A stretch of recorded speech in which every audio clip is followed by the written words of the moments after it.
कैसे हैं? एक बार हाथ हिला के बता दीजिएगा।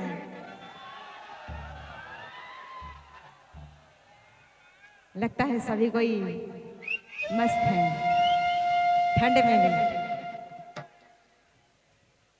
हार्दिक हार्दिक अभिनंदन है, हार्दिक शुभकामनाएं। रबों के राखी इस इंद मेला में आए हुए तमाम संगीत प्रेमियों को फिर से हार्दिक हार्दिक अभिनंदन। इस कमेटी के तमाम कर्मकर्ताओं, मेरे आदरणीय राजू भैया, रमेश भैया और पूरे कमेटी को तहे दिल से धन्यवाद देना चाहूँगी, जिन्होंने आज चौथा बार हमें लगता है इस मंच पर हमें याद किया। हमारे साउंड वाले भैया, यूट्यूबर भाई, सबों को तहे दिल से धन्यवाद देना चाहूँगी।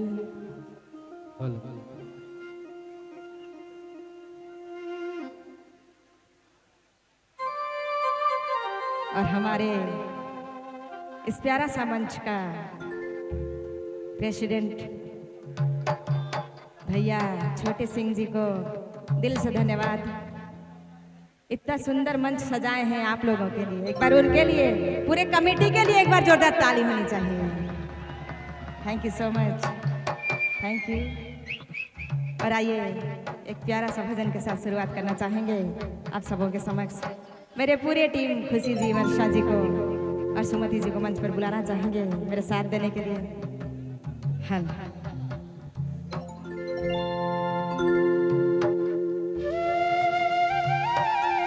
या देवी सर्वभूतेषु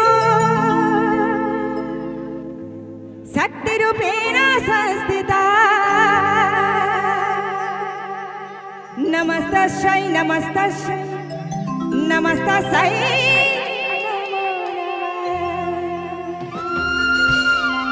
नमस्तस्यै नमो बोलिए सरवली मैया की जय हो।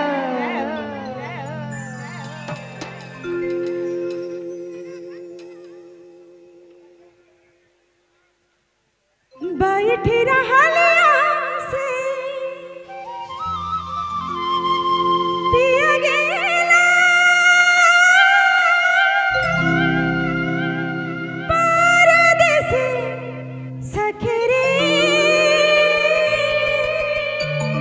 हो।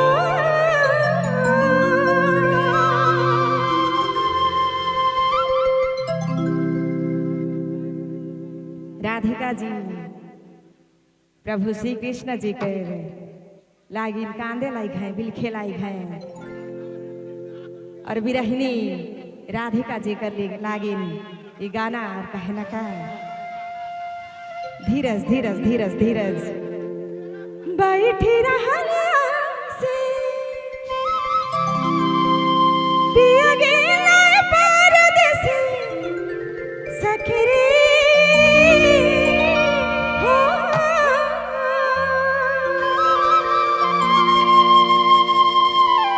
पथहरी हरी आँखी झूरी गेला सजनी रे, कालिया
जी हाँ डीजे संजीत बाबू रेन क्या राधे राधे जय हो।